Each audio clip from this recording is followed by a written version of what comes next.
Lepo pozdravljam vse skupaj na drugem panelu, na drugem delu današnjega simpozija. Slišali bomo 4 referate. Referate Aleša Mavra, Renata Podbersiča, Vinka Škafarja in Vincenca Rajšpa. Naš prvi govornik v tem sklopu je izredni profesor dr. Aleš Maver z Filozofske fakultete Univerze v Mariboru. Naslov njegovega prispevka se glasi V senci jožefinskih demonov. Anton Mahnič o razmerju med cerkvijo in državo. Prosim. Lepo pozdravljeni. Na začetku moram povedati, da sta marsikaj bistvenega iz mojega referata povedala že dr. Batič in dr. Krže, tako da mi ostanejo praktično samo ostanki. Zdaj, če bi koga, ki o Mahniču kaj ve, vprašali, kako si ga predstavlja, bi najbrž prva misel bila, da je bil to zelo tok in neprožen mislec. Toda, kot je že dr. Krže nakazal, je znal Mahnič tudi presenetiti. Ravno tako pa sem bil presenečen, ko sem prvič prebral sicer znano oceno Ivana Cankarja o njem, ki jo je podal v svojem eseju o dobi Antona Aškerca, malo po Aškerčevi smrti, in je pripisal Mahniču zaslugo, da je pljunil v limonado slovenskega slogaštva, ki sicer še zdaj dobiva od slovenskih zgodovinarjev ponavadi visoke ocene, tako Cankarju kot Mahniču pa je šlo zelo na živce. Ni pa Mahnič presenečal samo pri svoji oceni kot predmet Cankarjeve pohvale, čeprav je seveda Cankar potem kritiziral Škofa kot literarnega ikonoklasta, ampak je znal presenetiti tudi na drugih področjih. Kot je že nakazal dr. Krže, eno takih področji vprašanje razmerja med cerkvijo in državo, kjer je bil verjetno Mahnič med svojimi sodobniki na Slovenskem med najradikalnejšimi misleci. To je bila seveda posledica tega, da je Mahnič, tako kot velika večina slovenskih katoličank in katoličanov, živel samoumevno v obnebju avstrijskega katolištva.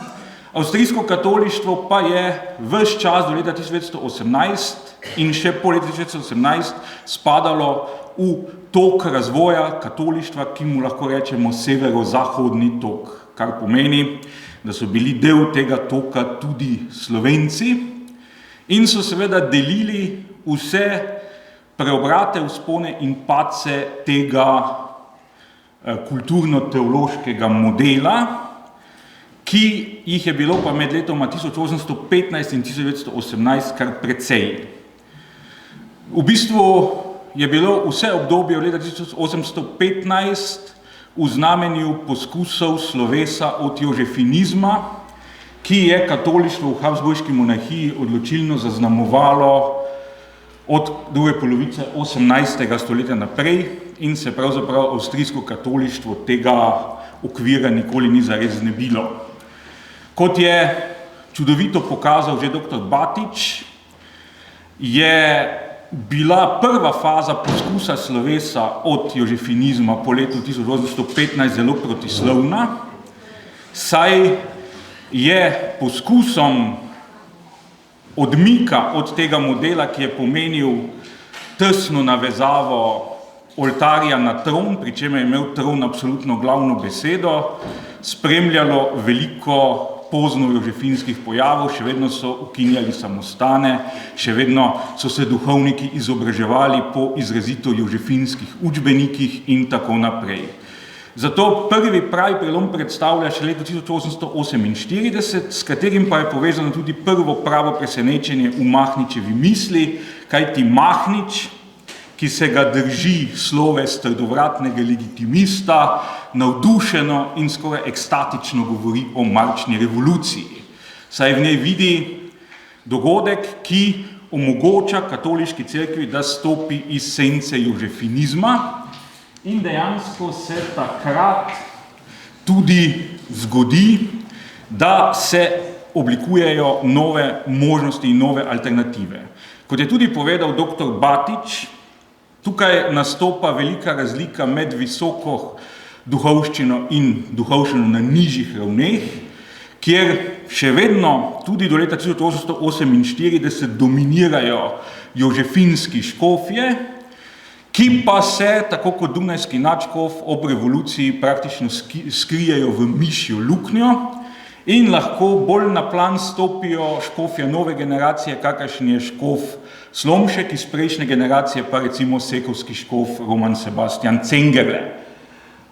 No, in seveda tudi za Mahniča je to pomembna prelomnica. Oblikujeta se pa dve nasprotni možnosti, kako naj bi se cerkev razvijala naprej. Ena je ljudsko-demokratična smer, ki jo predstavlja med slovenskimi duhovniki, zlasti koroški duhovnik Andrej Einšpiler, ki takrat izrazi nekatera mnenja, o katerih še danes razpravlja nemška sinodalna pot. Vendar na koncu seveda zmaga smer, ki še vedno stavi na povezavo med tronom in oltarjem, vendar na tak način, da bi bil glavni zdaj oltar. In na neki način oslabljena habsburška oblast prisluhne tem željam in leta 1855 pride do sklenitve nenavadno velikodušnega konkordata med habsburško monarhijo in Svetim sedežem, ki pa na dolgi rok ne izpolni pričakovanj. Kajti če cesar Franc Jožef pričakuje, da bo to dvignilo njegov rejting pri južno-nemških katoličanih, se to ne zgodi, mogoče bi se zgodilo 20 let kasneje, nakoplje pa Francu Jožefu cel kup notranje političnih težav. Zato od druge polovice 60 let nastopi naslednja faza v razvoju avstrijskega katolištva, kar se seveda prenese tudi na slovensko ozemlje, ko se demoni jožefinizma vrnejo, ko pride do začasne liberalne prevlade v Avstriji na politični ravni in ko izrazito liberalno in pozno jožefinsko usmerjeni duhovniki spet prevladujejo zlasti v visoki duhovščini, pa tudi med benediktinskimi opati, o čemer je pisal že pred davnimi leti Ernst Bruckmüller, kar se med drugim izrazi tudi v okoliščini, da praktično vsi avstrijski škofje pobegnejo z prvega Vatikanskega cerkvenega zbora, ko bi bilo treba glasovati za konstitucijo Pastor Eternus, ki bi pod narekovaji uzakonila papeško nezmotnost. Med njimi so tudi vsi škofje, takratni škofje slovenskega ozemlja. Tukaj bi pa dodal samo anekdotično podrobnost, da je, ko sem sam študiral teologijo, bil v učbeniku za cerkveno zgodovino temu odhodu slovenskih škofov z prvega Vatikanskega koncila posvečen poseben pasus in nazadnje je bil začinjen z vprašanjem, kaj bi pa v takem primeru storil blaženi škof Anton Martin Slomšek, ko bi bil še živ. In takrat, leta 1997, je bil pravilen odgovor, da bi Slomšek seveda ostal v Rimu in glasoval za papeško nezmotnost. Nisem pa čisto prepričan, da bi bil to še danes pravilen odgovor na teološki fakulteti. Kakorkoli, ta liberalni duh je hkrati požno jožefinski, zaznamuje zelo okolje, v katerem odrašča mladi Mahnič in menim, da brez te izkušnje in brez tudi osnovnega nasprotovanja jožefinskemu družbenemu modelu, ki se je z sprejemom že omenjene verske zakonodaje v letih 1868 in 1874 spremenil v to, da je bila katoliška cerkev sicer na neki način državna in privilegirana, vendar je zaradi tega paradoksno na nekaterih področjih imela celo manj samostojnosti kot nekatere druge verske skupnosti, ki niso bile državne in privilegirane. In po mojem mnenju je to tista temeljna Mahničeva izkušnja, iz katere izhaja njegovo razumevanje razmerja med cerkvijo in državo. Ker nimamo veliko časa, bi ostale faze preskočil.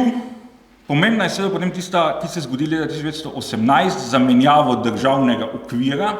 Še vedno vztrajam pri tem, da je ta zamenjava nepričakovana za veliko večino slovenske javnosti, vendar hkrati pomeni tudi, da slovensko katolištvo iz severozahodnega modela prestopi v nov jugovzhodni model, ki ima nekatere popolnoma drugačne poudarke in nekatere popolnoma drugačne probleme, zaradi česar se katolištvo v slovenskih deželah v leta 1918, razen seveda na Koroškem, razvija drugače kot katolištvo v Avstriji in zdi se mi, da se zlasti v zadnjih letih in desetletjih res vidi ta razlika, če primerjamo poglede večinske katoliške javnosti na tej in na oni strani Karavank.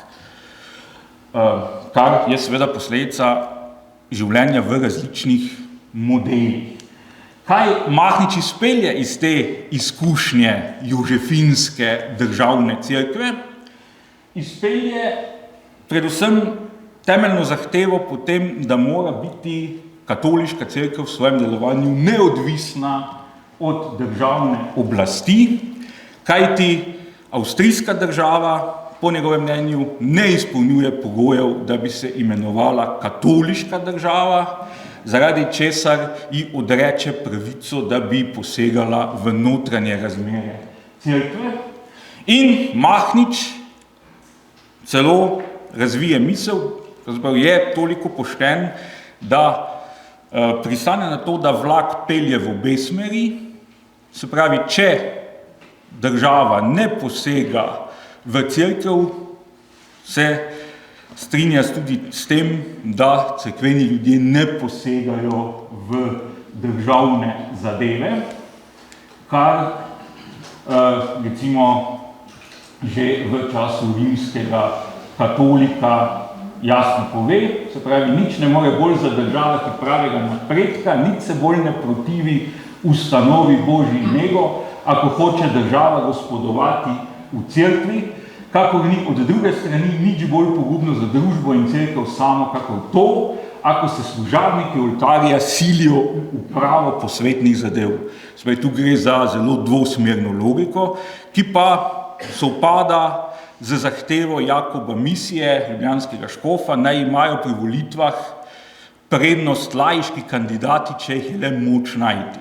Res pa je, da stvarnost na Krajnskem in tudi v drugih slovenskih deželah je videti še dolgo drugače, kar pa ni vsaj do 30 let 20. stoletja nikakršna v nebo vpijoča evropska posebnost, kot skušajo danes nekateri prikazati. Ampak kakorkoli, Mahnič je pripravljen tudi na ločitev cerkve od države. Potem seveda, kot je tudi že bilo povedano, zlasti v referatu doktorja Batiča, druga posledica njegovega razočaranja nad avstrijsko nominalno katoliško državo je, da namesto naslanja na neko partikularno državo poudarja nujnost zbiranja katoličanov okoli rimskega sedeža, okoli papeža, čemu potem pravi v nasprotju z liberalnim centralizmom v Avstriji rimski duhovni centralizem in drastično izraža to misel, ko pravi bodi papež Italijan ali Francoz, Roman ali Slovan in če bi bil Kitajec, ne meso in kri, ampak oče nebeški ga dela nezmotljivega. Se pravi, njegov ultramontanizem izhaja v veliki meri tudi iz razočaranja nad tem jožefinskim modelom reševanja razmerja med cerkvijo in državo. Kar je pa mogoče še bolj nenavadno, je pa naslednja posledica v Mahničevi misli, da se verjetno korenitejše kot drugi slovenski katoliški misleci vse do konca Prve svetovne vojne, vsaj teoretično sprijazni z mislijo, da monarhija ni edina za katoličane sprejemljiva oblika državne ureditve, ampak je pripravljen v določenih pogojih, če seveda taka država spoštuje svobodo cerkve, sprejeti tudi republiko. Res pa je, da je tudi te misli zapisal, ko se je na obzorju že nakazoval sporazum papeža Leona XIII.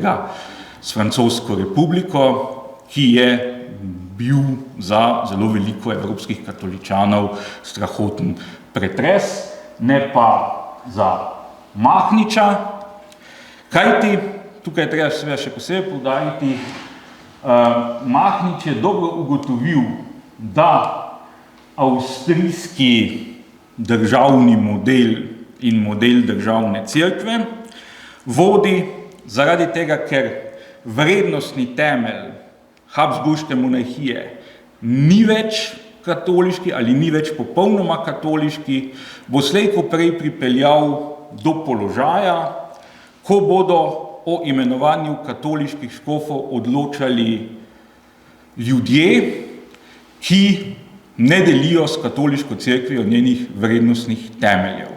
In tukaj seveda spet Mahnič zaostri svoje stališče, ko pravi, kajti v liberalni državi se lahko zgodi, da sem zdaj preveč po štajersko izgovoril, verjetno bi Mahnič drugače, da vodi bogočasne zadeve minister žid, minister ateist, minister mason. In po predlogu takega ministra naj se imenujejo potem katoliški škofje. Mahnič je zelo jasno videl nevarnosti tako tesne navezave cerkve na državo, kot je obstajala v Avstriji.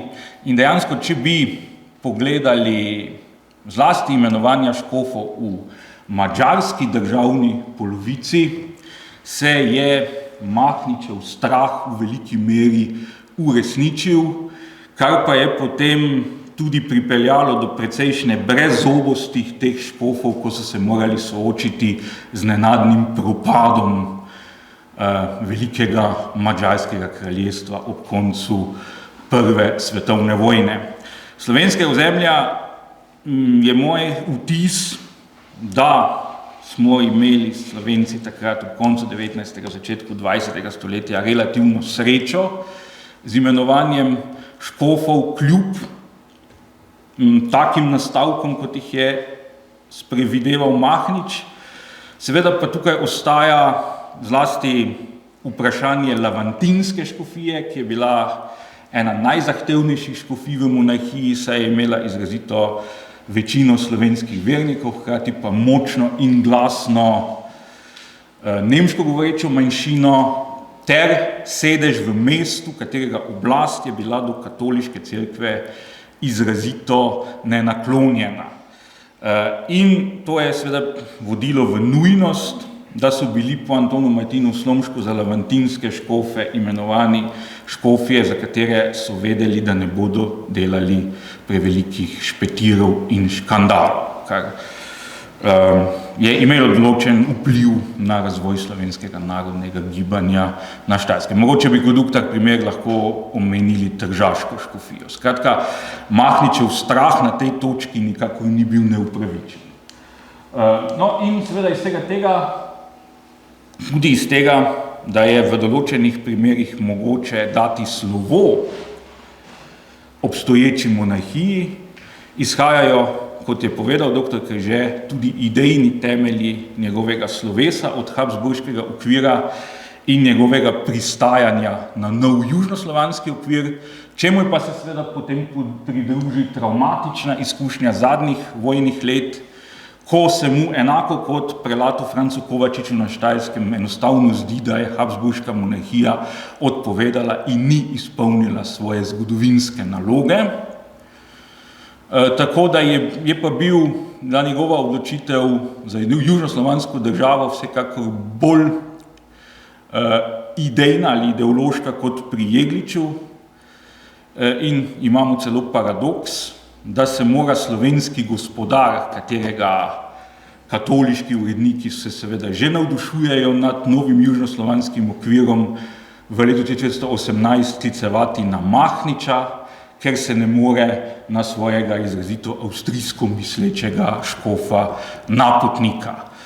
In na koncu umre Mahnič kot izraziti Jugoslovan in vsaj verjetno je sam dopustil, da je njegov pogreb potekal v izraziti jugoslovanski ikonografiji, praktično od glave do peta, kar pa je bila posledica njegovega temeljnega razočaranja, tudi posledica njegovega temeljnega razočaranja nad avstrijskim modelom urejanja odnosov med cerkvijo in državo. Vsaj zame je bilo to raziskovanje v veliki meri, kot sem rekel, presenetljivo, čeprav na koncu se deli logično sestavijo. Mogoče malo drugače kot pri doktorju Kržetu, ampak se sestavijo. Hvala lepa.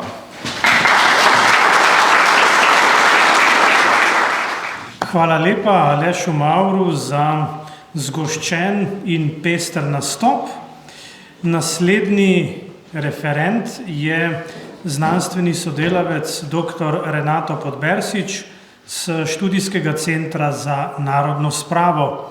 Naslov njegovega prispevka je Mahnič in antisemitizem.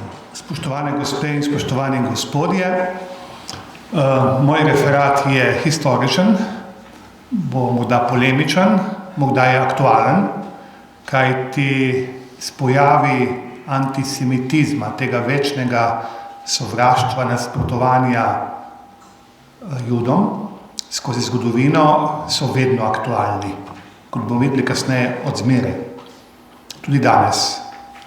Seveda današnjega slovenskega, državnega, če hočete levičarskega antisemitizma ne moremo primerjati z antisemitizmom, ki se kaže pri Mahniču in ostalih ideologih slovenskega katoliškega gibanja ob koncu 19. in začetku 20. stoletja. Tisti je bil verski, ta je politični, tistega najdemo tako pri Mahniču, kot pri Kreku, kot pri Ušeničniku, pa še kon drugih. Naštel sem 3 najvidnejše, recimo temu tako po subjektivni izbiri. Danes je pa ta levičarski antisemitizem, ki smo mu nekritično priča v sodobni slovenski državi, dejansko pogojen strani vladajočih elit, družbenih elit. Bom dovolj rekel, kajti vprašanje ni namenjeno političnim tematikam in obravnavam, ampak se osredotočamo na škofa Mahniča. Kakšen je bil dejansko njegov antisemitizem svojega časa? Če bi prebirali domobranska glasila sredi leta 1944, tako v Krajinskem kot glasilo primorskih domobrancev v Gorici Goriški list, bi našli veliko citatov, tako od Mahniča, predvsem iz rimskega katolika, kot tudi ostalih preomenjenih njegovih sopotnikov. In meni se zdi zelo zanimiv citat, ki se je julija 1944 pojavil v Goriškem listu, kjer se urednik, oziroma najverjetneje urednik, članek ni podpisan, najverjetneje je to napisal dr. Milan Komar, naš znameniti filozof, ampak to ni debata današnjega seminarja oziroma simpozija, kjer citira Mahniča in pravi, citiram: v naših krajih, kjerkoli sploh žive Slovenci, se Žid ne more naseliti. Tudi če pride s svojo kramo v kako našo vas, nihče noče od njega nič kupiti. Slovencev pa je sploh podčast, da bi najel pri Židu kako posojilo ali da bi mu prodal letino naprej. Kakor imajo pač Židije pri drugih evropskih narodih navado, na ta način izžemajo bogastvo zase. Konec citata, sicer je to iz enega daljšega besedila, nastalega v duhu prostora in časa, sredi leta 1944, in jasno kaže, kakšen je bil tukaj dejansko vzgib, da se avtorji tistega časa sklicujejo na Mahniča in njegove sopotnike. Torej, dajmo pogledati v tem referatu, kakšen je bil Mahničev antisemitizem. Treba upoštevati, da za razumevanje problematike preganjanja Judov v širšem evropskem kontekstu je treba razumeti več različnih sklopov. Mitologija in zato tudi predsodki in sovraštvo do Judov sta od začetkov prisotna v evropski zavesti. Pogosto že samo zaradi tega, ker so Judje skozi zgodovino ohranjali močno etnično-religiozno identiteto okolje drugih etničnih skupin, potem treba temu prišteči še verske predsodke in nepoznavanje njihovega čudnega jezika, torej hebrejščine, stare hebrejščine. Jezika potem so se pridružili še stereotipi o drugačnosti in nepoštenosti Judov, skopuštvu in oderuštvu, da naštejem samo nekatero od teh predsodkov. Pravzaprav je antisemitizem že stalnica v evropski družbi. Ključne razloge zanje treba iskati predvsem v krščanskem pojmovanju, po katerem so bili Judje pogosto predstavljeni kot morilci Boga, Kristusa, tujci in razdelanci v krščanskem okolju, nespoštljivi do božjih naukov, hkrati pa tudi izkoriščevalci in že omenjeni oderuhi. Najstarejši je vsekakor tako imenovani verski antisemitizem, ki je spopadal s krščanskimi verskimi dogmami o Judih kot že omenjeno morilci Boga in je hkrati v Judih videl pripadnike edine nekrščanske skupnosti v srednjeveški Evropi. Do zdaj se je tej dogmi uradno odrekla edino rimokatoliška cerkev na drugem Vatikanskem koncilu.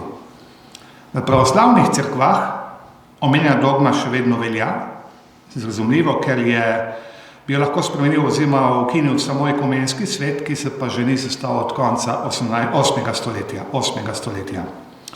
Judovski kolektivni spomin so se vtisnili časi, ko so bili Judje žrtve teološko utemeljenega antisemitizma. Slednjega pa moramo vsekako razlikovati od rasističnega antisemitizma, ki se je razvil v 19. stoletju in dosegel vrhunec v nacistični ideologiji, v holokaustu oziroma šoa, in ki je zahteval recimo temu skoraj 6 milijonov življenj po Evropi in ki je vodil dejansko v zločin brez primere, to je v državno organizirano, vodeno, financirano in logistično podprto pobijanje evropskih Judov.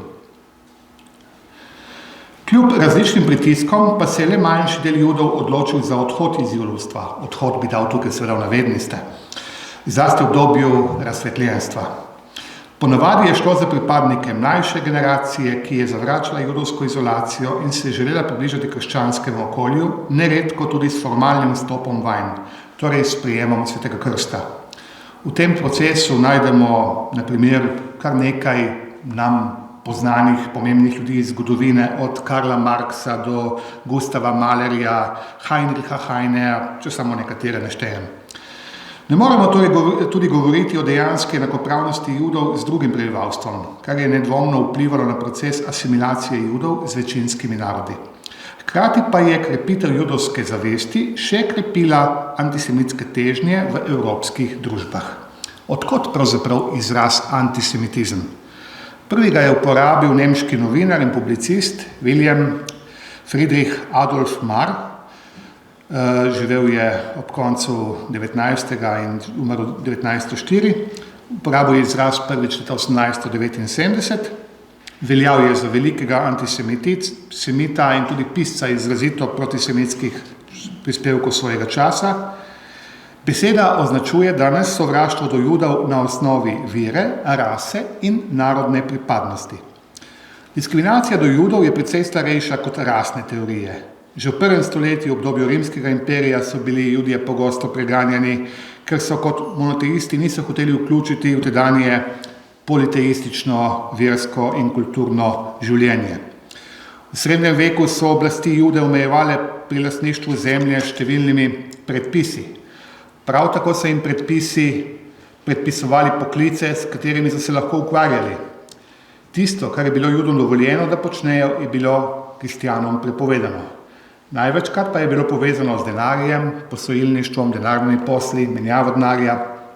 Z nastankom getov v Evropi med 12. in 13. stoletjem se je pojavilo tudi fizično omejevanje judovskega prebivalstva in njihovo fizično ločevanje od večinskega krščanskega prebivalstva v srednjeveških in potem pozneje tudi novoveških mestih.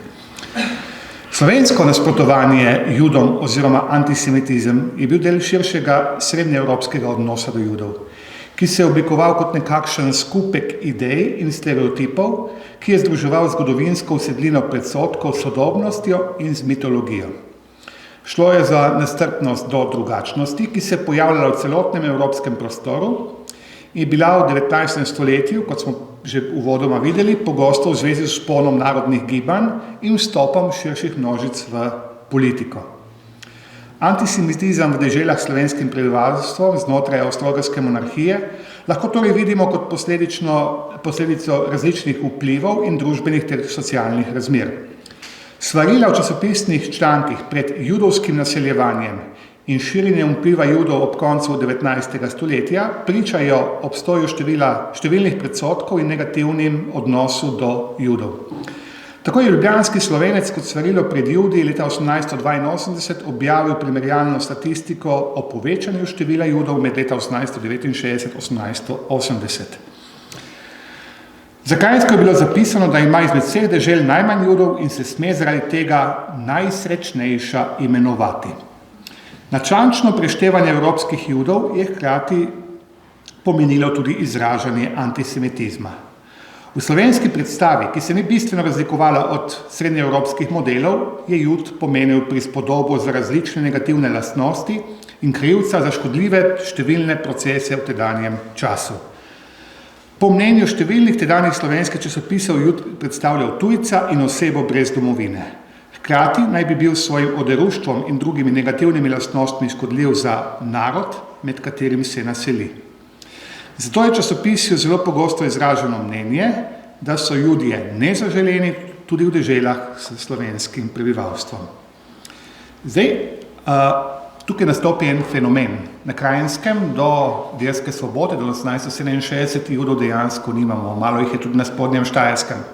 Več se jih historično ohrani na skrajnem zahodu, torej v Trstu in Gorici, in na skrajnem severovzhodu, torej v Prekmurju, ker pa vendarle Judje preživijo obdobje konca srednjega veka oziroma potem novega veka in tudi po izgonu iz notranje Avstrije, Krajinske, Štajerske in Koroške v koncu srednjega veka in začetku novega veka dejansko ohranijo svojo kontinuirano prisotnost. Antisemitizem se je napajal ob različnih finančnih in gospodarskih krizah, ki so pretresale tedanjo Evropo. Antisemitski val, ki je v drugi polovici 19. stoletja zajel Avstro-Ogrsko, je vrhunec dosegel leta 1895 z izvolitvijo dr. Karla Lügerja za dunajskega župana. Dunaj, glavno mesto monarhije, kraj študija številnih naših odličnikov, tako laičnih kot tudi duhovnikov, ne pozabiti številni škofje so se šolali na Avguštineju, tudi drugi duhovniki, in pa tudi dr. Anton Mahnič, ki je tam doktoriral. Če uporabim nekoliko čuden izraz, pejorativen izraz, Dunaj je bil v drugi polovici 19. stoletja, kot smo videli potem zlasti po letu 1895, središče avstrijskega antisemitizma. Tistega zlasti versko nadahnjenega, ki pa ni imel zgolj samo versko primes, kajti Dunaj je, poglejte, primerjalne številke, ki so za mano, postajal pravo judovsko mesto.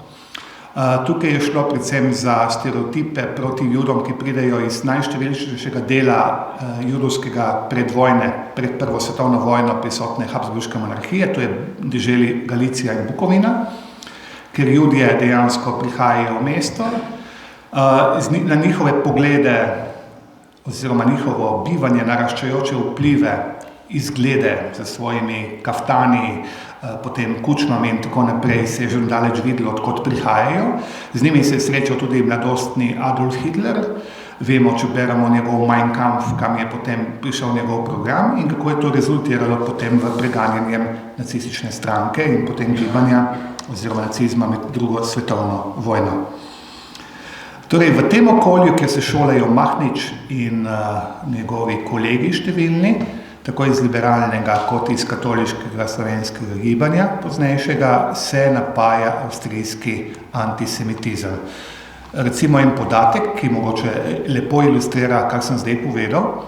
Polovica dunajskih zdravnikov pred Prvo svetovno vojno, dobra polovica, torej malo več kot pol, je bilo Judov na Dunaju in v samem mestu.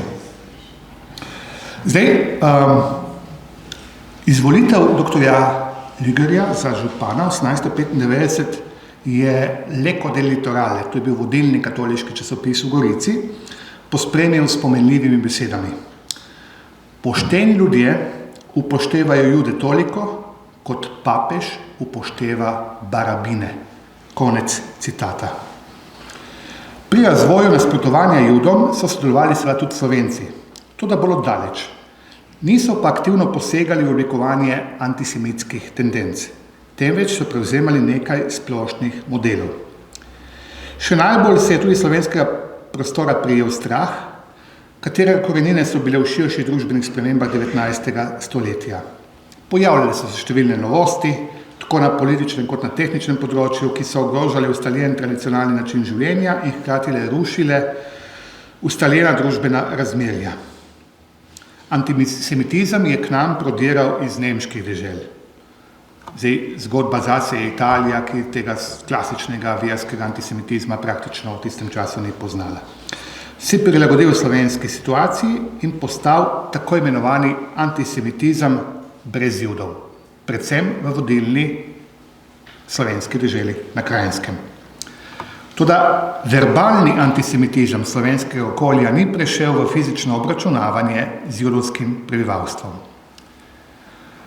Avstrijske dežele s slovenskim prebivalstvom so se torej naraščajočemu antisemitizmu priključile v drugi polovici 19. stoletja. Kot smo videli, jih je bilo malo. Na Krajinskem po letu 1880 se število povečuje, nekaj tudi na Spodnjem Štajerskem, kontinuiteta Primorje in pa Prekmurje. V slovenskem zgodovinopisju je dobro obdelan problem antisemitizma. Najmočneje je bil prisoten prav v katoliškem gibanju, zlasti pri njegovih ideologih in posledično v njegovem političnem delovanju, torej v Slovenski ljudski stranki. Najdemo pa ga tudi v drugih dveh političnih ideologijah. Pri liberalcih sprva nastopa kot zaveznik nemštva, pri marksistih pa je Jud po Marksu, anahronizem, Marks je bil judovskega rodu, sinonim za kapitalizem. Zgodovinar Egon Pelikan ugotavlja, da so bili Judi v ideologiji političnega katolicizma postavljeni na najvišje mesto ideoloških nasprotnikov. Med družbenimi skupinami, kot so bili Judije, liberalci, prostozidarji, protestantje, pa še bi lahko naštejali, ki naj bi bile se združile v zaroti proti katoliški cerkvi in njeni vlogi v državi in družbi, so prav Judje predstavljali najnevarnejšo skupino. Zato so bili najpogosteje uporabljeni kot konkretni zunanji sovražnik in kot sredstvo za notranje poenotenje oziroma čiščenje šibkih členov. Že omenjeni dr. Pelikan jasne izraze antisemitizma najde pri vseh ključnih ideologih slovenskega katoliškega gibanja, smo jih omenjali Ušeničnika, Mahniča in Kreka. Ideja o Judih kot morilcih Kristusa oziroma Boga in antisemitizem kot odnos do edine drugoverske skupnosti v srednjeevropski Evropi je bil torej prisoten tako v nemških deželah, kot tudi uvoženo, recimo temu tako, pri nas, na Krajinskem, na Goriškem in tudi drugje, kjer pride do teh, recimo temu, antisemitskih izpadov. V slovenski literaturi in drugih zapisih iz druge polovice 19. stoletja, tja do Prve svetovne vojne, pogosto zasledimo zanimanje za poznavanje Judov in njihovega načina življenja. O tem so pisali Josip Stritar, Josip Jočič, Fran Podgornik, Fran Šuklje, Josip Apih, Josip Vošnjak, Herik Tuma, Janez Trdina, Anton Aškerc in še bi lahko naštevali, ne nazadnje tudi Janez Evangelist, danes že omenjen. Slovenski izobraženci so se z Judi pogosto srečevali med študijem na Dunaju in Pragi, ker so bile močne, tradicionalne vizike, tradicionalno vpete v okolje judovske skupnosti ter na svojih potovanjih po monarhiji in širom Evrope. Sredi druge polovice 19. stoletja so začeli tudi slovenski časopisi pisati o judovskih željah po naselitvi na Bližnjem vzhodu. Jude je v Palestino poleg mnogih drugih avtorjev pošiljal tudi Josip Vošnjak v svojih spominih. Zlasti se je pri izobražencih opaziti njihov odklonilen odnos do Judov in judovstva nasploh. Kot smo videli na Mahniča in na Kreka je vplival, se pravi, Lüger, pa njegova krščansko-socialna stranka v Avstriji. Privlačila jih je njegova govorniška in politična spretnost, Lügerja namreč. Za Lügerja. V Judi so videli spletkarje, dobičkarje, skrunilce, dekliške nedolžnosti in izkoriščevalce. Ponavadi ni šlo za kakšne konkretne izkušnje s posameznimi Judi, ampak za klasične predsodke o judovskem liberalizmu, vse predsotnem nadzoru Judov ter njihovemu društvu in izkoriščanju. Zdaj, uvrstiti treba Mahniča v širši prostor, kjer je prihajal do stika z judovskim prebivalstvom. Bil je študent, bil je profesor na Goriškem centralnem bogoslovju, ki stavba stoji še danes in je slabih 100 metrov od nekdanjega geta. Zanimivo je, da v tem prostoru se na eni strani šola duhovščina, je pa to edini prostor, ki v tistem času nudi neko širšo hebrejsko znanje, hebraistiko, zametke moderne hebraistike v našem prostoru. Tukaj bi izpostavil vsaj Štefana Kocijančiča, Mahničevega profesorja, ki je bil vodilni na tem področju, znal številne jezike, tudi vzhodne, tudi hebrejščino, celo pesmi v hebrejščini. In na drugi strani je treba izpostaviti čisto konkreten okvir Mahničevega vsakodnevnega ali vsakotedenskega stika z Karolino Cohen Lucato. Tu je bila goriška judinja, rojena v Trstu, ki je velik del svojega življenja posvetila častnikarstvu, velja za utemeljiteljico ženskega častnikarstva na Apeninskem polotoku in je dejansko bila zelo protikatoliško, protihabsburško, torej protidržavno, če hočete, protislovensko usmerjena in zelo italijansko liberalna. Z njo je imel Mahnič zelo pogosto dispute, torej svoje, bomo rekli temu, kreganja, časopisne polemike, kajti na eni strani imamo Mahniča kot urednika rimskega katolika, Karolina Cohen Lucato je pa urejala številne italijanske liberalne protikatoliške časopise v Gorici, ko so jim pač oblasti en časopis ukinile, so pač drugega pridobili. Zdaj, kar se tiče samega Mahniča. Mahnič je v sozvočju tistega časa objavljal številne članke, ki bi jim danes očitali lahko antisemitski, lahko jim očitamo antisemitski prizvok, ga imajo, vendar v duhu časa, ki sem ga zdaj omenil, dejansko jih potem lažje razumemo. Tukaj imate samo nekaj citatov, ki jasno povezujejo Jude tako s kapitalisti, kot z grešnim napredkom, kot s prostozidarji oziroma s framasoni. Skratka, kot tistimi, ki se najdejo v besedah, ki sem jih opisal dejansko malo prej. Praktično ni številke rimskega katolika, kjer ni večjega ali manjšega izražanja nasprotovanja judovskemu prebivalstvu v imperiju na Goriškem, pa tudi v širšem slovenskem prostoru. Zlasti potem, ko tudi politične stranke posvojijo, zlasti avstrijski krščanski socialci posvojijo antisemitski program, seveda ga Mahnič podpre in seveda Judje so tisti, ki dejansko škodujejo domačemu prebivalstvu. Poglejte, tudi recimo Jud, ki nekako simbolizira tistega, ki naj bi prinašal napredek, v tem primeru slabše stanje, ki naj bi se zavzemal za gradnjo železnice, ki bi potem vodila v izkoriščanje domačih kmetov, najde ost pri samem Antonu Mahniču. Zdaj, teh citatov, veste, pri njemu je dejansko ogromno. Preveč ceneno bi bilo to zdaj izrabljati in seveda kazati samo na Mahniča kot tistega, ki je zganjal predvsem recimo verski antisemitizem konca 19. začetka 20. stoletja. Upam, da mi bo uspelo v pisnem prispevku te citate še boljše postaviti v kontekst in tudi razumeti tisto, s čemer sem začel današnje predavanje.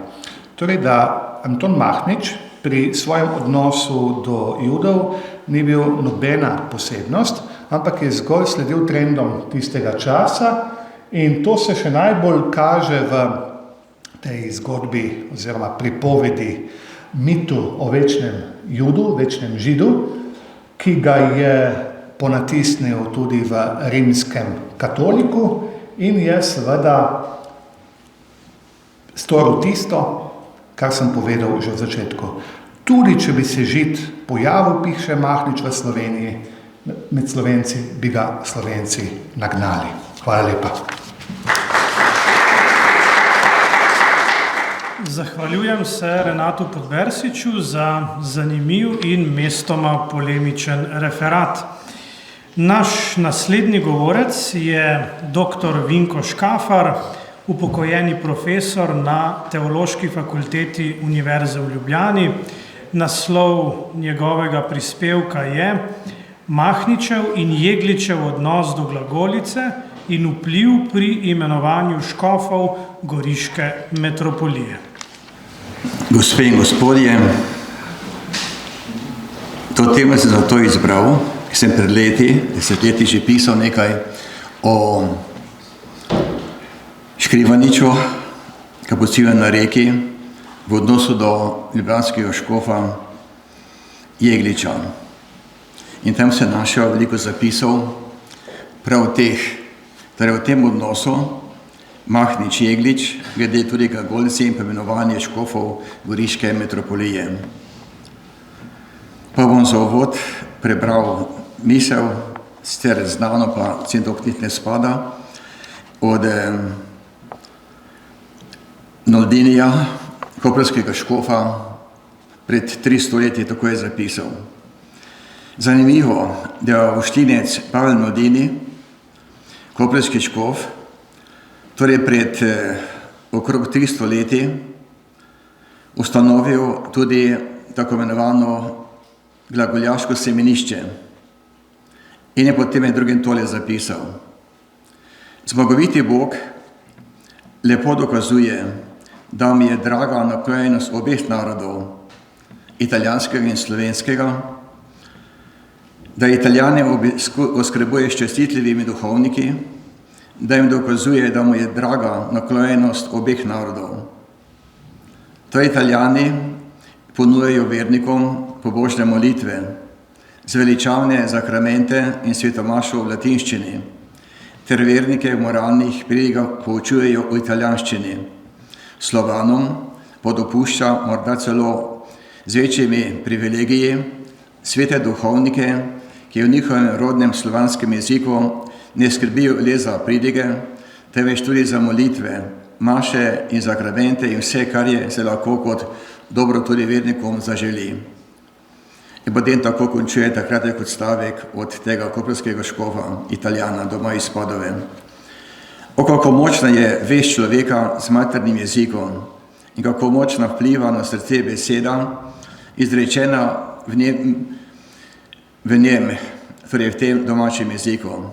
Srečna koprska cerkev, ki v češčenju Boga združuje pobožne vernike tako različnih narodov, Italijane in Slovane. Mahnič in pa ljubljanski škof Jeglič sta bila sodobnika, rojenega istega leta, tudi za škofa posvečena istega leta. Tako da imate veliko skupnega in zato tudi mislim, da tudi ta razmislek moj na nek način lahko pomaga, da še nekaj bolj začutimo, pa ste torej namreč pomenost torej te dveh sufraganov goriške metropolije. Ko je Mahnič bil imenovan za krškega škofa, je namreč prišel tja, kjer je bila glagolica, tako rekoč uraden jezik, vsaj za one katoliške duhovnike, oziroma duhovnike predvsem pa tudi cerkve, ki so torej imeli mašo v glagolici oziroma staroslovanščini. Sveti sedež se je v koncu 19. stoletja potem spet tega na nek način spomnil in je torej želel stvari na nek način urediti. Tako da so potem sklenili tik pred časom prihoda Mahniča na Krk, pravi tam, kjer je staro katoliško bogoslužje legalno v uporabi, mora biti staroslovanski in neživi narodni, torej hrvaški jezik.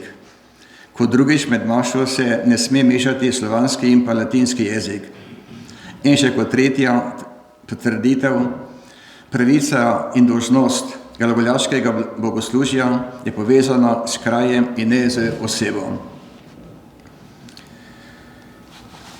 Prebramo zdaj nekaj misli, ki nekako torej dokazujejo, kako je se torej Mašič trudil, da bi res pač to, kar je bilo tam nekako domače, potem tudi skušal udejaniti, da bi res ti, ki so imeli pravico domaševanja v staroslovanščini, da bi tudi lahko nadaljevali. Navdušenci za starokatoliško, staroslovansko bogoslužje in s tem niso bili vsi zadovoljni. Zdaj se namreč vsaj nekateri v tistem času, ki je bilo tako malo tudi doba neke revolucije recimo, da bi torej to prenesli na vse njihove cerkve, zahmiške cerkve. Što je potem stališče uradne cerkve do glagoljaštva v liturgiji, torej v tem obdobju, Mahničevem, torej bi šlo na neki način določenih kriz. Tako je Mahnič za uporabo staroslovanskega bogoslužja opredelil že to svoje trditve in torej svoje iskanje na svoji prvi sinodi na Krku leta 1901. Tam so sklenili, da so nekateri siloviti odpori med Italijanov glede staroslovanščine v bogoslužju. Mahniča so zelo blatili v časopisju, mu očitali krivoverstvo, ga tudi tožili v Rim. Tako da se je moral tudi sam zagovarjati na kongregaciji za Svetem oficiju. In obenem je to pravzaprav precej dolgo ostajalo. V vrtincu vsega tega dogajanja je Mahnič pomembno mesto in postal v tistem obdobju na nek način ključna oseba za reševanje vprašanja prav starokatoliškega bogoslužja na Hrvaškem, vsem tam, kjer je bil. Med drugim ustanovil prav na Krku Staroslovansko akademijo za preučevanje, negovanje ter napredovanje staroslovenske liturgije. In drugič lastno tiskarno je imel, Koritka, ki je imela črke latinice, cirilice in glagolice. Mahničevo negativno stališče do stoletne uporabe ščaveda pomeni na neki način hrvaškega jezika in ne staroslovanskega, je vsekakor s tem bilo tudi na neki način, tudi strani Mahniča, na neki način odpovedano. Škof Jeglič, torej prijatelj, torej zanimivo to, da sta oba na nek način bila povezana recimo s Hrvaško. Jeglič s njega postal škof, pomožni škof v Sarajevo, Jeglič pa je pač šel iz Gorice na Hrvaško, torej škofijo na Krk. Jeglič do glagolice in do glagoljaškega bogoslužja ni bil tako vključen kot Mahnič. Kljub temu pa je lahko najdemo v njegovem dnevniku, kaj nekaj zapisov, ki so po svoje zanimivi, vse so povezani z Mahničem in tudi izražijo Jegličev odnos do glagolice in pa do glagoljaškega bogoslužja. Škof Jeglič na večjih mestih svojega privatnega dnevnika, zdaj je tiskan, omenja glagolico in posledično svoj odnos do nje. V njem piše tudi o Ricmanjah, torej slovenski zamejski vasi na severnem robu Istre v Italiji, danes občino Lina, ker je prišlo do afere v letih 1899 in pa 1910, ko je Anton Požar, kaplan v Ricmanjah, na podlagi glagolskega misala, ki ga je njegov predhodnik tam pustil, sklepal, da je tudi tam uporabljena glagolica. Sto je prosil, piše Jeglič, grško-katoliškega škofa Julija Drohobeckega iz Križevce na Hrvaškem, za to, da bi nekako prestopili torej v tej župniji v grško-katoliško, torej uniatsko cerkev, oziroma ta obred. Dovoljenje za prestop so v Rimu zavrnili, kar je sprožilo potem tudi spor in pa s požarjem šlo do takih težkih reči. Končno se je pa stvar umirila in tudi potem uredila za trajno pravzaprav glede tega tam. Tako pa piše potem Jeglič v svoji dnevniku glede recimo Slovencev tule na tej strani. Tako piše Jeglič glede Slovencev, torej na nek način v njegovi škofiji. Naši narodno napredni Slovenci nam prete za agitacijo za prestopke uniji unijatom. No upam, da v naši škofiji, torej ljubljanski, nobenega duhovna, ki bi hotel biti orodje za te agitacije. Dekan Vesel je umrl, župnika Vrhovnika in Berceta pa bom še ukrotil. Tako končuje torej to razmišljanje ljubljanski škof Jeglič glede unijatu oziroma glede pač bogoslužja v staroslovanskem jeziku. Leta 1902 je bil Mačen Hurim Mahnič v Rimu, ker je tudi tožil namreč dunajskega nuncija. Kajti ta nuncij, torej dunajski nuncij, nikakor ne razume jugoslovanski, piše Težen, posebno ne razume vprašanja o uporabi glagolice. Italijanom verjame, drugim ne, ter v Rim napačno vroča.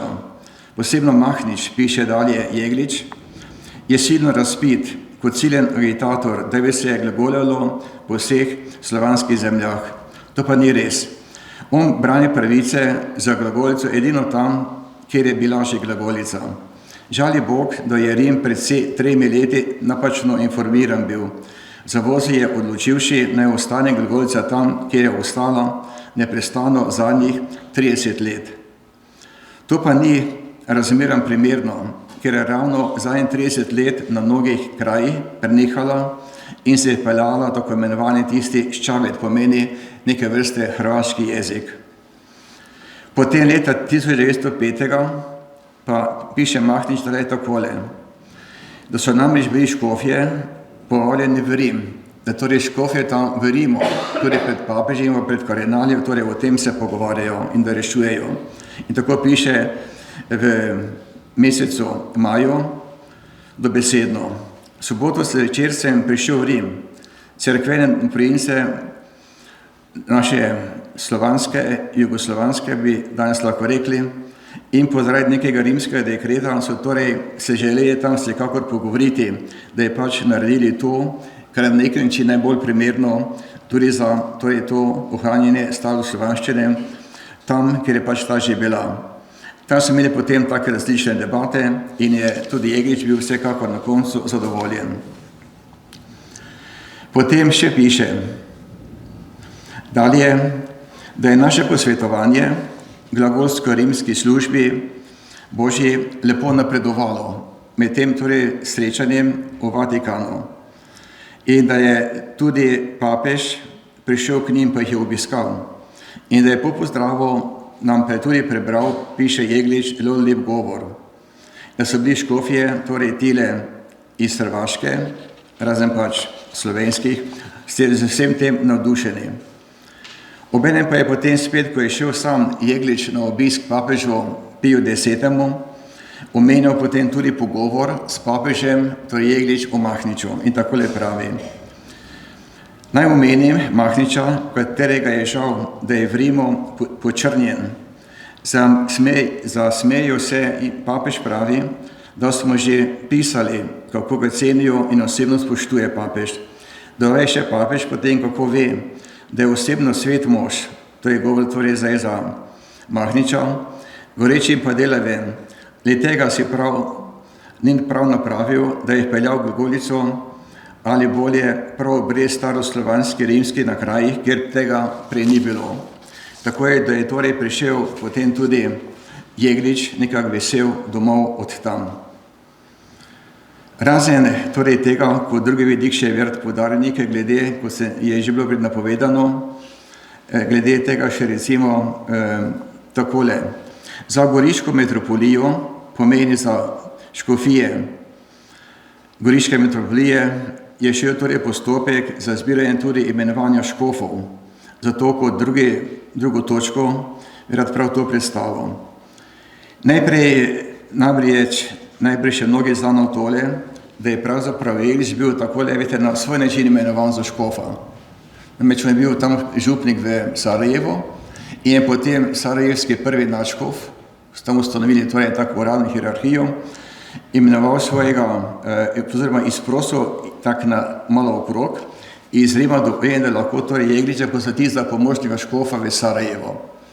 In je bil sam pri posvečenju navzoč, torej sarajevski nadškof, frančiškanski provincial in pa še neki kanonik. Pomeni, naredili so torej izjemno posvečenje Jegliča tam. Jeglič se potem tega svojega dogodka pozneje spominja z veseljem. Zanimivo pa je, da so potem tudi rabili novega škofa v Ljubljani in je potem sarajevski nadškof kmalu, čez leto dni približno, sporočil namreč Jegliču, da je postavljen za škofa v Ljubljani. Najprej se je otepal, potem na koncu pač pristal. Tako je potem tudi postal nekje sodelavec, torej v isti metropoliji z Jegličem. Jeglič torej z Mahničem in Mahnič Jeglicem se potem tam tudi zelo dobro spoznavalo. Kot zadevo, kako je stvar tam recimo potekala. Veste, danes, ko recimo škofe določajo, eno vprašajo recimo škofe tiste recimo pokrajine, ali recimo Slovenije, slovenski škof in tako dalje. Tam pa je, kot že prej bilo omenjeno, je šel postopek čisto drugačen. Namreč, švite sloje pa za tole, da je predstavnik cesarja v Trsto, ko šlo za torej to metropolijo, torej za metropolijo Goriško, povprašal najprej škofe metropolije, koga predlagali za škofa.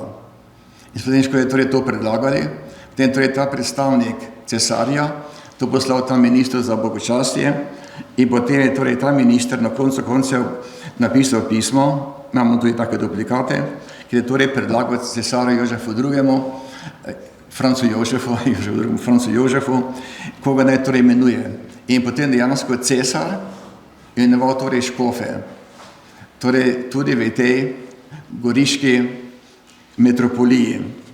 Tako da je dejansko to zanimivo, kako je torej ta stvar potekala. Tu imamo veliko različnih stvari, mogoče bom sem nekaj malega prebral.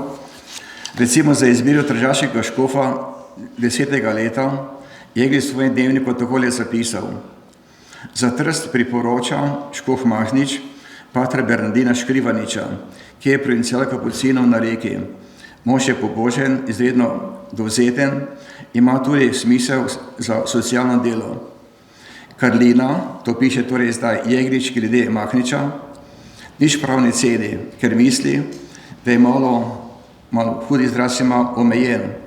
Goriški ne bo Karlina torej postavil tole med tremi kandidati, ampak bo takole napisal: prvi pod Kastelica, potem patra Bernardina in končno Pedercolija. Jaz bom tako napisal, potem piše Jeglič glede torej novega škofa v Trstu. Kot prvega je imenoval Karlina, potem Bernardina Škrivaniča in tretjega Kastelica. Goriški škof pravi sicer, da tržaški lahi na krajence nimajo nič kaj radi in da jih ne marijo, pa bi Karlin težko izhajal. Jaz pa imam pred očmi najpoprej socialno delo in je potem tudi na neki način zmagal, torej predlog ljubljanskega škofa Jegliča. Morda samo še glede zadnjega takšnega imenovanega. Ko so predlagali novega škofa v Poreču, so se potem tudi na veliko pogovarjali, kdo naj bo. Najže v Poreču je bil škof dolgo, neki Janez Kresnik, Flap. Bil je verjetno Furlan, čeprav je imel tudi nekaj, oziroma ne, ta ni bil Furlan, to je prejšnji bil, ja. Je bil pač, doma je bil iz Krmina in potem je bil tudi škof v Poreču. In tako pravi potem tudi Jeglič torej glede tega. Razgovor o temi smo imeli torej škofje, za Poreč, kdo bo tam škof. Ker je cesarski namestnik, torej predstavnik cesarja v Trstu, rekel tržaškemu škofu Karlinu, da mora priti v Poreč kak lah, ne pa Slovenec, da bi ne bili samo Slovenci škofi v goriški cerkveni pokrajini in ker želi namestnik goriškega prošta, Vajdutija, smo se vrnili v petek zvečer ponovno v Trst in se pri tržaškem škofu posvetovali. Katere kandidate bi stavili torej med temi tremi? Želimo Hrvata, piše Jeglič, ne pa Laha. Saj je bil pokojni mnogo preveč lah in odvisen od laške vodilne stranke. Najprej smo načeli načelno vprašanje, da Fajdutija, ki ga torej predlaga tale predstavnik cesarja, ne stavi nobeden torej na to listo, ker je imel čuden proces in bi je kljub temu, da je neudovnežan, bi lahko o njem torej še potem se kaj ga blatili pozneje. Tudi Kastelica, ravnatelja v Goriškem semenišču, smo izključili. Sklenili smo, da bi to trojko, denimo enega Laha, ki zna dobro hrvaško in slovensko, in o kateri je upati, da bo tudi Hrvatom pravičen. To smo izključili tudi državskega kanonika Mekija in sicer pa zato, ker je izredno veliki namreč Italijan. Torej na zadnje smo se zedili takole. Na prvo mesto so postavili Škrivaniča, na drugo, ki je Dalmatinec, na drugo potem Mahniča in na tretje potem, torej tega tretjega in sicer preimenovanega Pedercolija, taj potem ni bil imenovan. No, še moram to reči, ko so iskali recimo dvakrat nadškofa metropolita za Gorico, je vedno Jeglič predlagal za goriškega nadškofa vedno Mahniča. Tako da je zelo ga cenil in je torej zelo zaupal Mahnič, da bi bo to najboljši torej metropolit za tole goriško metropolijo. Naj samo končam. Vsekakor ste dobili taka izjemna povezava torej Ljubljane, torej z Gorico, s Trstom, pa tudi s Krkom in tudi s Porečem, pa tudi s Pulom, pa s Trstom, ja. Tako da se veste mi zdi, da je tukaj se kovaljeno tako zelo, kaj jaz vem, da je krščansko, ampak tudi en tako slovensko močna družba in da je bila ena taka Gorica, ena taka se mi zdi tudi učiteljica pravzaprav vsega slovenstva. Kajti škof Levantinski pa spadal, kakor veste, pod nadškofijo v Salzburgu. Zanimiv je pogled glede slovenstva v Goriškem, tudi samostalno, kapucinskem, ki so hodili recimo tudi kapucintam, torej to škofijsko teološko šolo. In tudi sicer se vašim recimo tole, da so dejansko tudi v Vatikanu, torej tej staroslovanščini, načelno biti tudi recimo naklonjeni. In da je zato tudi škof Jeglič na nek način v tem njegovem podpiral tudi, seveda, in to tako pravzaprav precej, namreč škofa Mahniča. Vedno, ko je recimo romal na tesat Jegliči iz Ljubljane, ki je rad romal vsako leto, se potem to vedno sestavil z Jegličem, z Mahničem, razen drugimi stvarmi. Tako da veste mi, da je taka veste lepa zgodovina, vsekakor torej goriške metropolije in torej predvsem tega obdobja se mi zdi, ko je torej postal Mahnič krški škof. Mislim, da se lahko Goričani ponosni torej na to vaše goriško takratno obdobje, ko ste imeli svojo metropolijo. Hvala.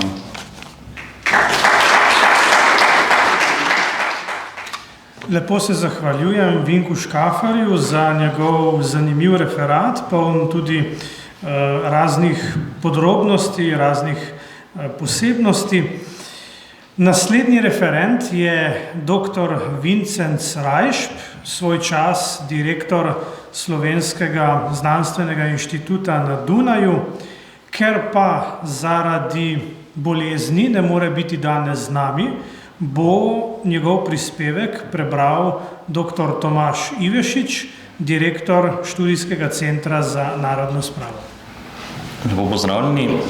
Se pravi, naslov prispevka od kolega Rajšpa je citat in sicer: "In ravno ta duhovščina, ki tako požrtvovalno dela, je zdaj razvpita kot srbofilska, antipatriotična in nelojalna." Škofu Antonu Mahniču škofovska služba ni bila pisana na kožo.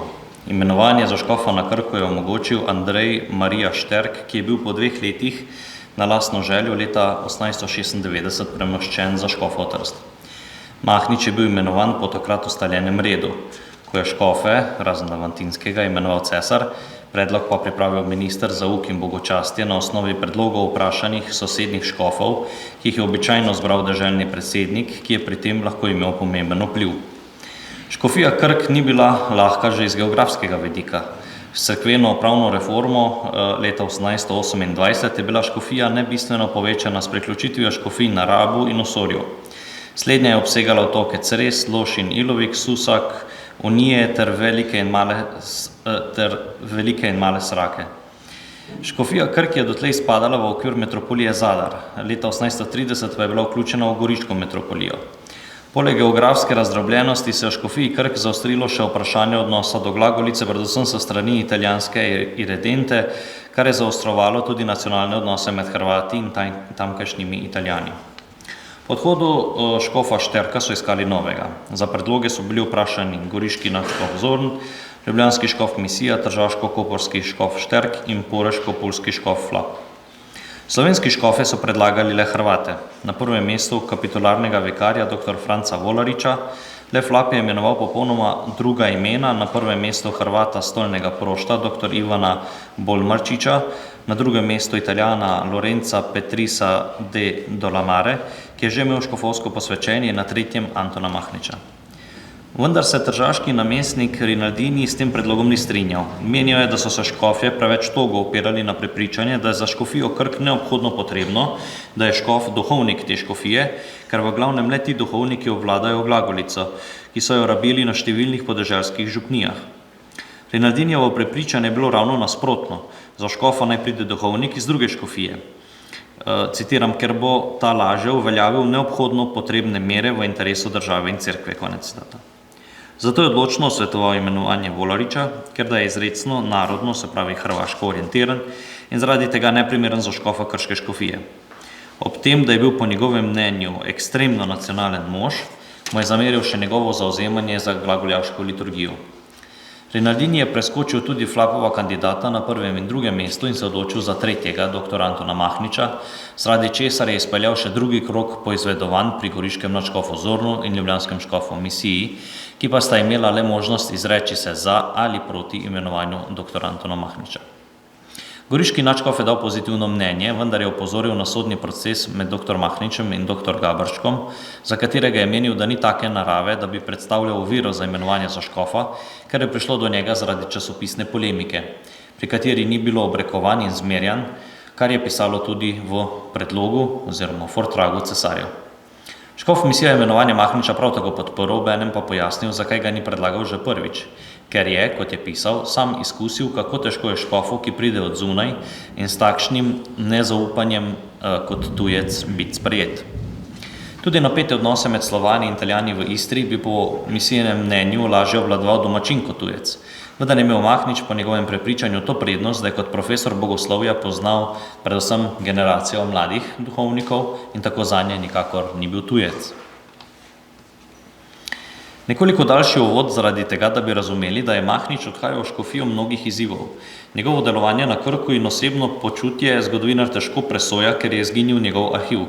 Tako na škofiji, kakor tudi ni bilo uspešno iskanje pri samostanskih tretjerednikih v Zagrebu. Mahničevo pismo, datirano 16. aprila 1917, je odgovor na pismo ministra Husareka, datiranim 27. februar 1917. Pismo in ostalo gradivo črpam iz upravnega arhiva na Dunaju. Glavni vzrok za pismo je bilo cesarjevo odlikovanje škofa Mahniča. Prvič je vložil predlog tržaški namestnik princ Hohenlohe 12. februarja 1914. Vendar so na Dunaju, ko je odlikovanja prejelo veliko število škofov in duhovnikov, tudi na Kranjskem, veliko manj pa na Štajerskem in Koroškem, predlog odklonili zaradi, citiram, pojavov v škofiji Krk, ki so vzbujali pomisleke glede državne, patriotistične tamkajšnje duhovščine in morda celo vodstva škofije. Konec citata.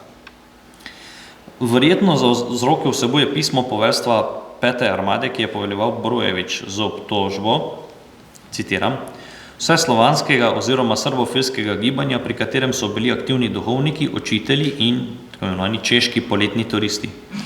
Srbofilska agitacija se je po mnenju poveljstva po začetku vojne previdno umaknila v ozadje, v zadnjem času pa bi jo naj bilo ponovno čutiti predvsem med duhovščino. Konec citata. Kot rečeno, pisma, kot ga je prejel škof Mahnič, ne poznamo, imena in obtožbe je mogoče izluščiti iz drugega arhivskega gradiva. Za vse obtožene duhovnike je poveljstvo predlagalo odstranitev iz škofije. Za škofa dr. Antona Mahniča so zapisali, da je asket, neokonljiv v cerkvenih zadevah, sam sicer dinastičnega mišljenja, vendar je, citiram, radikalno nacionalen Hrvat. Navdušen pristaš staroslovanske liturgije in pod škodljivim vplivom najožjih sodelavcev, ki imajo veliko vpliv tudi na ostale duhovnike in jih skušajo pridobiti za svoja protidržavna južnoslovanska prizadevanja.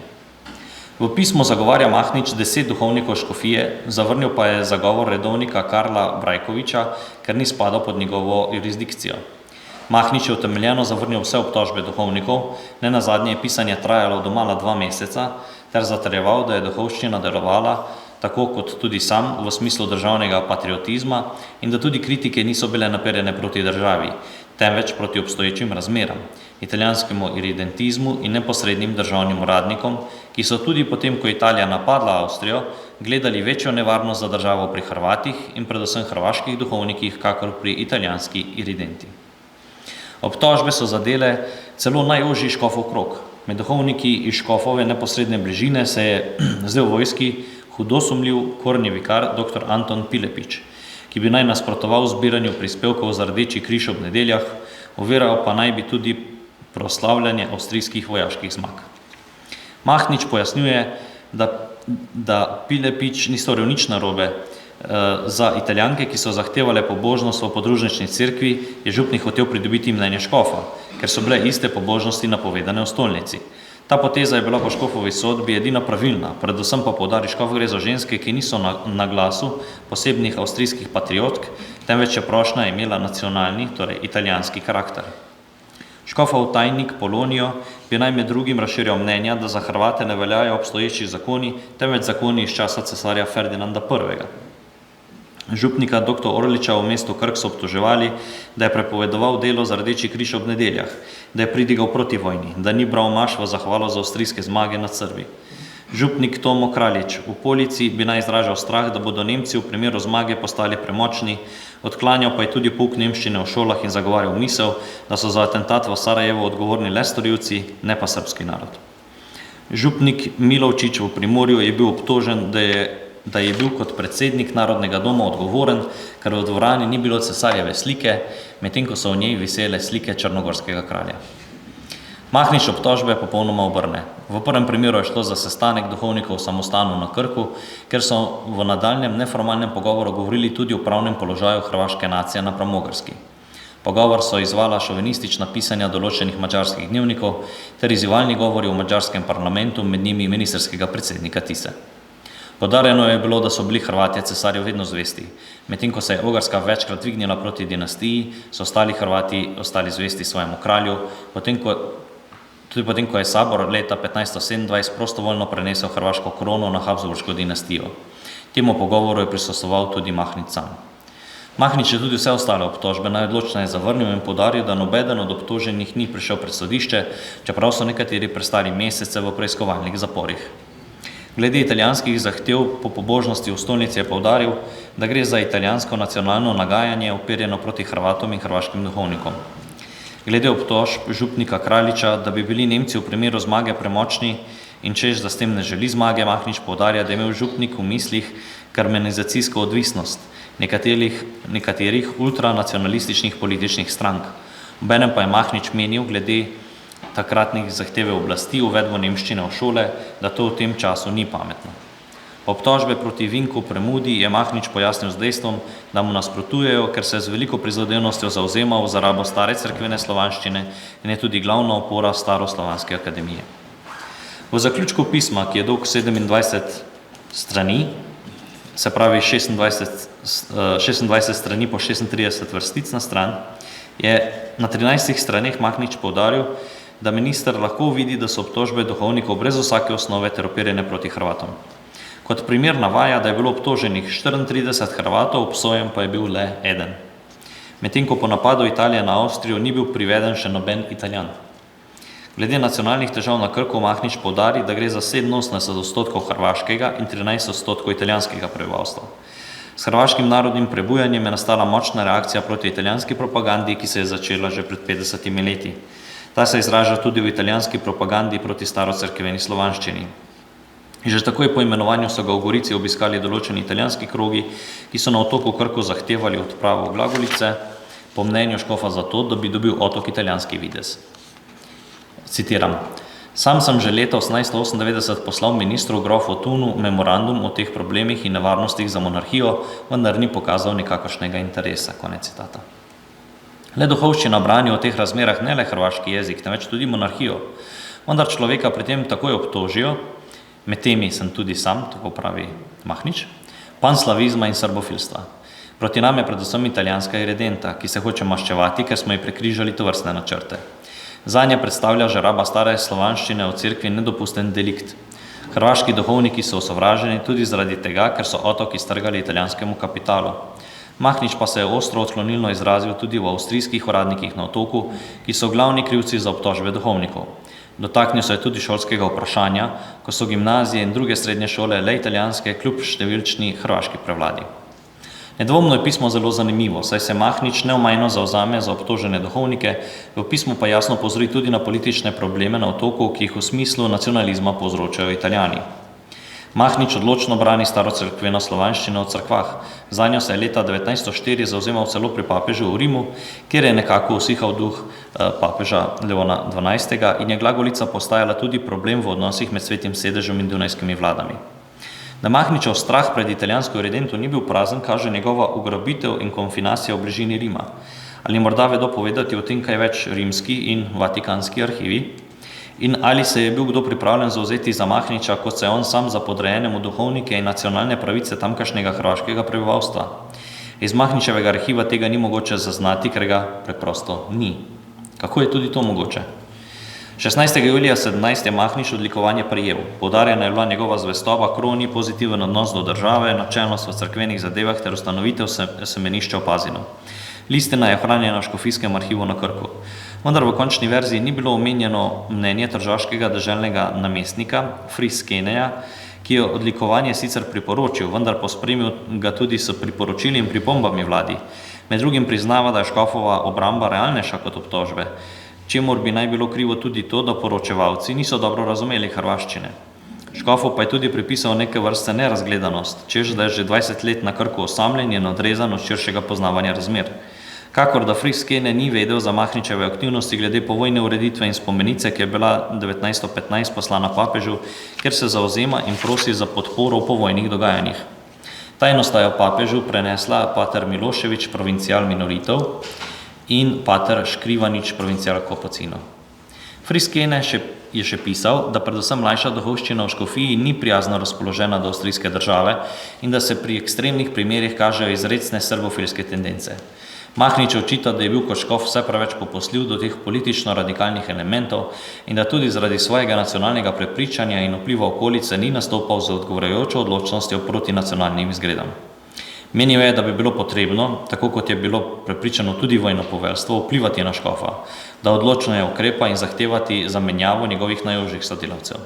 Menil je, da bi bilo z odlikovanjem najbolje počakati na kasnejši čas, vkolikor to ni mogoče pa poklicati Mahniča na Dunaj in od njega zahtevati obljubo, da bo ukrepal v smislu pričakovanj državnih oblasti.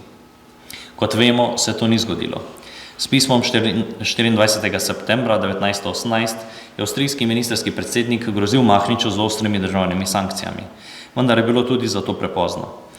Vendar je te grožnje Mahnič na to občutil v času italijanske okupacije Krka med 1918 in 1920.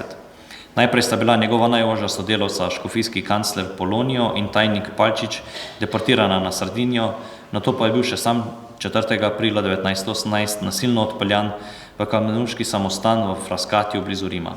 V tem času ga je enkrat sprejel tudi papež in mu podelil prstan, vendar to njegovega obupnega položaja ni izboljšalo. Hvala.